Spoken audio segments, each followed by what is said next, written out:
እኛ ኢትዮጵያውያን በዚች ምድር ላይ ረጅም ዘመን ተመላልሰናል። እንዴት ኖርን? ለምን ኖርን?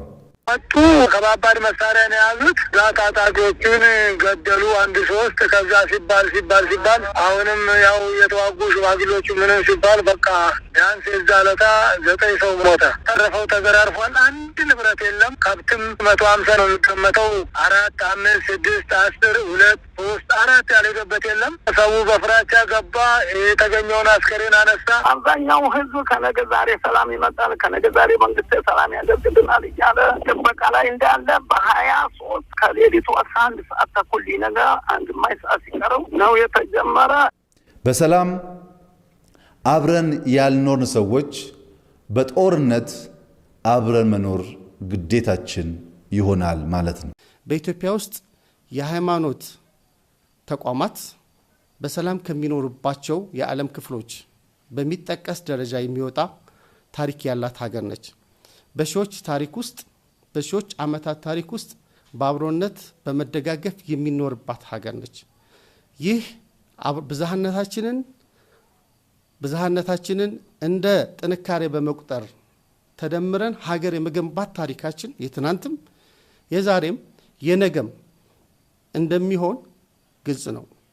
ታዲያ በዚህ ሁኔታ ውስጥ ከነበሩ የተለያዩ ትንኮሳዎች ውስጥ በከፍተኛ ደረጃ በተለያየ መልኩ ሲደረጉ የነበሩት ትንኮሳዎች ምርጫን የማጓተት ትንኮሳዎች ሲጓተቱ ማለት ለማጓተት ሲሞከር የነበሩ ትንኮሳዎች ሲከሽፉ ከዛ በኋላ ከምርጫ በኋላ ደግሞ የምርጫ ኮሮጆን እንቅስቃሴ ለማጉላላት ሲሞከር የነበረው አሁንም ሲከሽፍ በተመሳሳይ የጸጥታ አካላት ይህን ምርጫ የማከናወን ሁኔታ በተለያየ ሁኔታ ላይ በማከናወን በመጠበቅ ላይ ባሉበት ወቅት በአርሲ ዞን ላይ እንደዚሁ ጥቃት ፈጽሟል። የአርሲ ዞን ጥቃት ስንመለከት ዘርዘር ባልከን ስንመለከተው አሰኮ ወረዳ ላይ ደለታ ጨፌ ቀበሌ ላይ በተደረገው ጥቃት ይህ በሌላ አካባቢ ምርጫን ለማደናቀፍ ሲሞክር የነበረው ጽንፈኛው ሽብርተኛው የሸኔ ቡድን እዛ አካባቢ ላይ ያሉትን ላይ በመጀመሪያ ግጭት የፈጠረው ከአካባቢው ካሉት የጸጥታ አካላት ጋር ነው፣ ከሚሊሻና ከፖሊስ ማለት ነው። ይህ የሚያመላክተው በዕለቱ ቀን 5 የሚሊሻ አባላት 3 የፖሊስ አካላት ተሰውተዋል። ይህ የሆነ ያለ ግን እነዚህ የሚሊሻ አካላትና የፖሊስ አካላት ከዚህ ጽንፈኛ ቡድን ጋር እየታገሉ ባሉበት ሁኔታ ከአካባቢው ሰው እንዲሸሽ ብዙ ስራ ሰርተዋል። ያም ሆኖ ግን በዛው ወረዳ 4 ሲቪሎች ተገለዋል። በተመሳሳይ በቦታው ላይ በአሰኮ ወረዳ ላይ የሚገኝ አንድ የኢትዮጵያ ኦርቶዶክስ ቤተክርስቲያን የተቃጠለ ሲሆን የአንድ የመንግስት ጤና ጣቢያና የቀበሌ ጽህፈት ቤትም ተዘርፏል። 65 የግለሰብ ቤቶችም ተቃጥለዋል። ስለዚህ ከአካባቢው የወጡ የህብረተሰብ ክፍሎችም አሉ።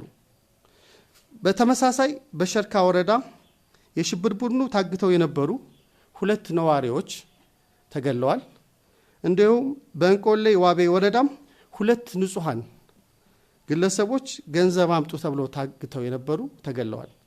ይህ ሁኔታው ሆኖ እያለ ይህ መሆኑም በጣም አሳዛኝ እንደሆነ ሁሉም የህብረተሰብ ክፍል የሚያምን በመሆኑ ምክንያቱም ሰዎች ተበድለው አጥፍተው እንኳ ቤተክርስቲያንና የሃይማኖት ተቋማት ይጠለያሉ እንጂ ቤተክርስቲያንና የሃይማኖት ተቋማት የጥቃት ማዕከል መሆን ታሪካችንም እሴታችንም አያገልጸንም። ይህ አሳዛኝ ድርጊት መወገዝ እንዳለበትና መንግስትም በጽኑ ያወገዘው እንደሆነ የገለጽን ግን ጉዳዩ ላይ ፋክቶችን ለማዛባትና የተለየ ቅርጽ ለመስጠት የተካሄደውን ሁኔታ ግን በጣም በጽኑ እናወግዛለን፣ እንደ ሰላም ሚኒስተር ማለት ነው። ጉዳዩ በልኩ መታየት አለበት የሚል ጽኑ እምነት አለን። አዎ ጥቃት ተፈጽሟል፣ አሳዛኝ ጥቃት መደረግ የሌለበት። አዎ እነዚህ ንጹሃን አማኞች መጎዳት የለባቸውም። አዎ የእምነት ተቋማት በክብር ልናከብራቸው እንጂ ልንጎዳቸው አይገባም።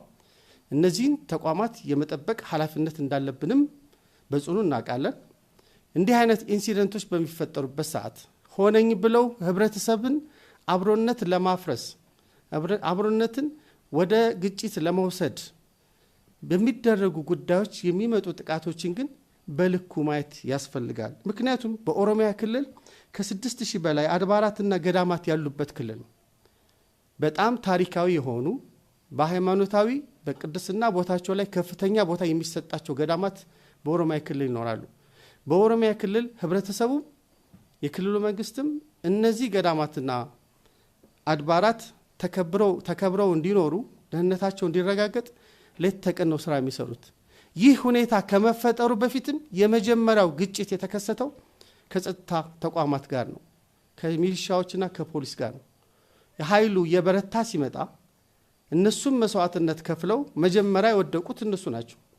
ስለዚህ ጉዳዩን በምንዘግብበት በምንገልጽበት በምናደርግበት ጉዳዩ አሳዛኝ እንደሆነ ጉዳዩ የተፈጸመ መሆኑን ጉዳዩ ግን ሲፈጸም በተፈጸመበት ልክና ጉዳዩ የተፈጸመበትን ምክንያትን በሚያመላክት መልኩ መግለጹ ይጠቅመናል የሚል ነው። ከዛ በኋላም የመጣው ከሀገራችን በተለያዩ ክፍል በሰሜኑ የሀገራችን ክፍል ቤተክርስቲያንን ለመገንባት ንዋያትን ለማንቀሳቀስ ለግንባታ የሚሆኑ ንዋያትን ሲያንቀሳቅሱ የነበሩ ቪዲዮዎችን በመጠቀም ቤተክርስቲያን በስደት ላይ ነች በሚል ህብረተሰቡን በአሉታዊ በሆነ መንገድ ለመቀስቀስ የተሄደው ጉዳይ በሃይማኖትም በሞራልም በሁሉም መንገድ በእምነትም በሞራልም በየትኛውም መንገድ ቢታይ ትክክል ያልሆነ ጉዳይ ነው። ኃላፊነት የተሰማን ልንሆን ይገባናል። በምናስተላልፈው መልእክት፣ ሸር በምናደርገው መልእክት፣ በምናሰራጨው መልእክት የሚመጣ አደገኛ የሆነ ውጤት ከተጠያቂነት የሚያድነን ተጠያቂነትን የሚያስከትል መሆኑን ሁልጊዜ መዘንጋት የለብንም።